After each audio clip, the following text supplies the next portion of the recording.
Hey everybody, Jim here with another video for you. This is Shocktober Volume 10, Clive Barker.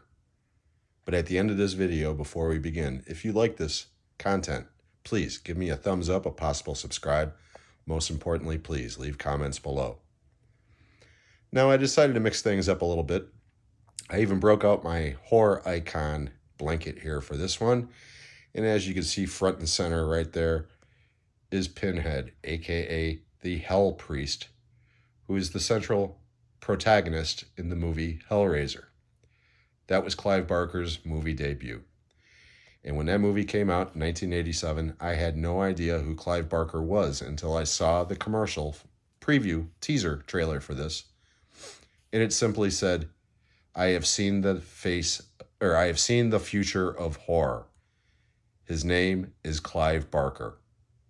And the quote was from Stephen King, who I absolutely love. Stephen King is still my all-time favorite author, horror or otherwise. But it intrigued me. And when Hellraiser came out, I went and saw it and really enjoyed it.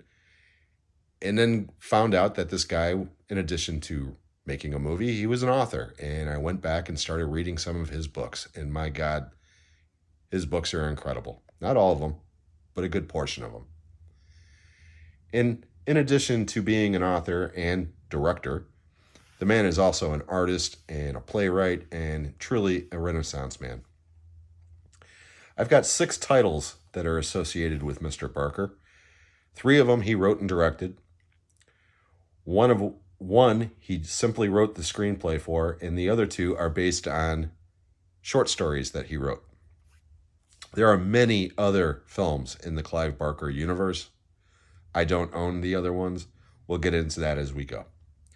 But in no particular order, we are going to start with the first theatrical property that Mr. Barker was associated with, and that is Rawhead Rex. This is my Kino Lorber Steelbook.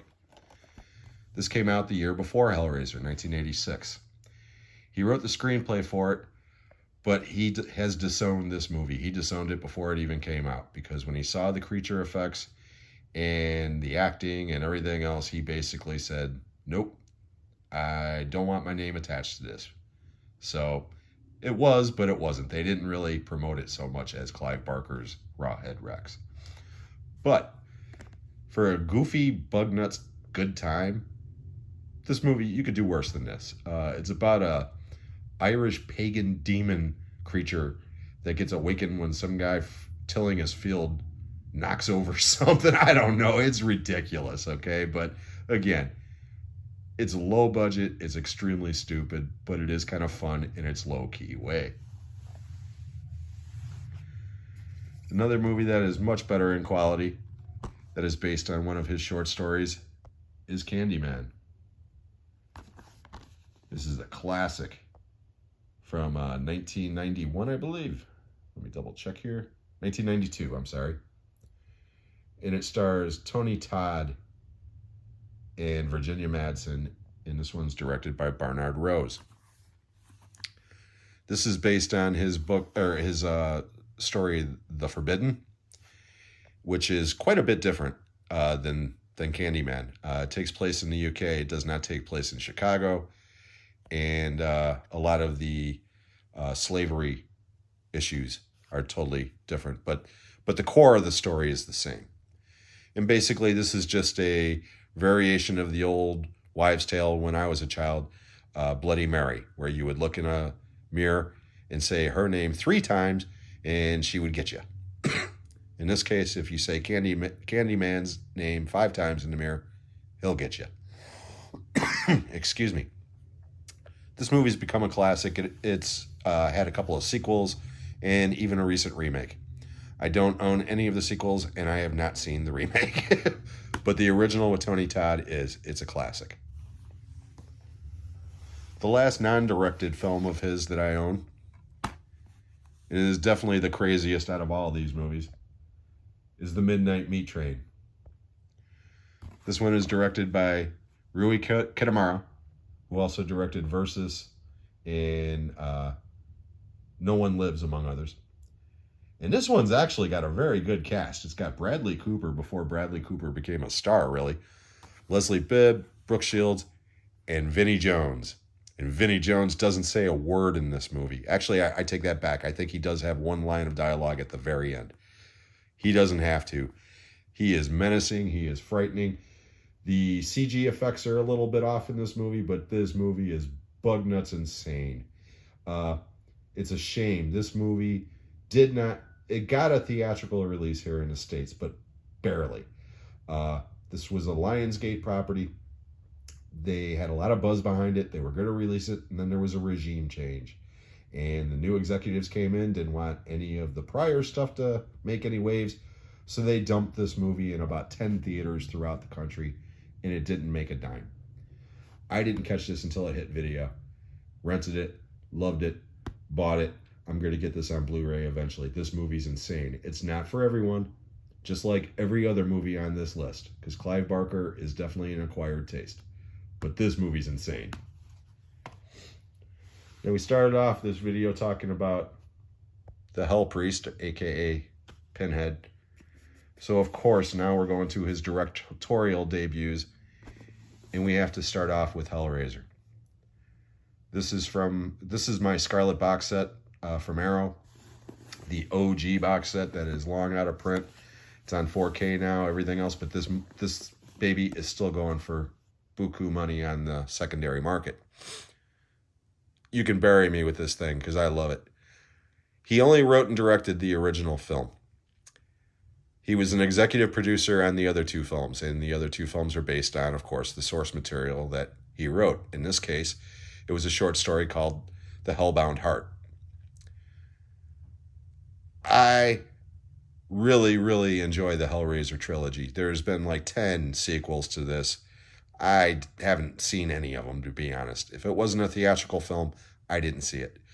I did catch the Hulu reboot that came out a couple of years ago, and I was pleasantly surprised. I didn't love it, but I certainly didn't hate it. But the original Hellraiser, like I said, this was really my introduction to Clive Barker, and there is some really unnerving stuff in this movie. It really is. It's, again, like everything else, it's not for everyone. But Pinhead has become a very, very iconic figure in the horror community. I mean, look, he's right there in the middle of the blanket, for God's sake. Now we're going to jump ahead to his final directorial project to this point. And it is 1995 or 96, 1996, I believe, Lord of Illusions. This one stars Scott Bakula, Famke Janssen, Kevin J. O'Connor, and Daniel Von Bargen in a really creepy performance as Nyx, who is the protagonist in this film. This is based on a short story called The Last Illusion. And again, very different than the source material. But this movie has a character played by Scott Bakula by the name of Harry D'Amour. Harry D'Amour is a private eye who specializes in occult type crimes. He's kind of like, not really a psychic or a medium, but he can deal with the occult and satanic and other forces. That character has been a constant through Clive Barker's literary work. As a matter of fact, there is a book called The Scarlet Gospels, which has the Harry D'Amour character against Pinhead. It's like, that's the Hellraiser sequel I want to see, because most of it takes place in hell. That's a great book. But Lord of Illusions, it's his weakest film, but I still really enjoy it. Again, bad CG, 90s CG. What can you do? You know, there's really bad CG in this movie.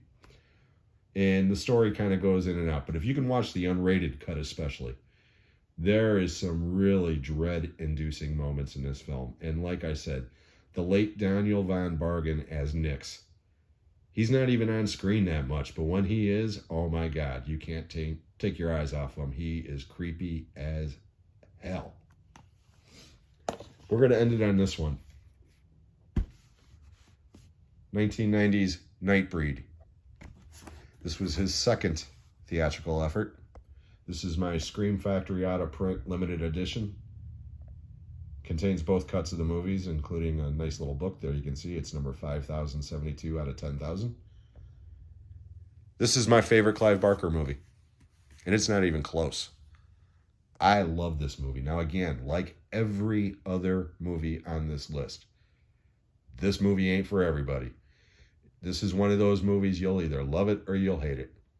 Some people prefer the theatrical cut. Some people prefer the Cabal cut or the extended version. Some people don't like it at all. I love both versions. I saw this in a theater.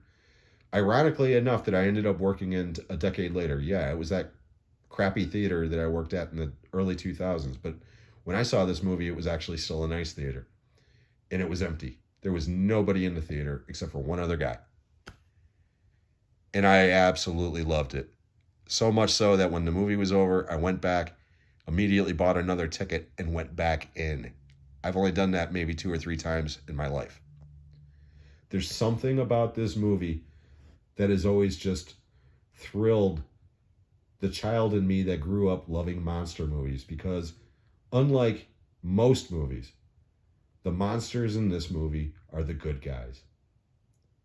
That guy right there in the front cover with the knife in his hand and the sack over his head, that's David Cronenberg, legendary horror director David Cronenberg, who plays the main protagonist psychiatrist. And he's actually the biggest villain in this movie, not to mention the psychotic cops that come along for the ride towards the end of the movie.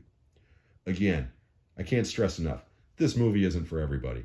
I know quite a few people that I like and admire that can't stand this movie. They think that it's just really dumb. I'm not one of those people. I think this is criminally underrated, and it's one of those movies that, again, I could watch over and over and never get bored. I just absolutely love Nightbreed. It is my favorite thing in the Clive Barker universe. And that's how we're going to end this edition of Shocktober. I hope you enjoyed this video. If you did, please give me a thumbs up, a possible subscribe. Most importantly, leave comments below. I look forward to hearing from you, and we'll catch you on the next one.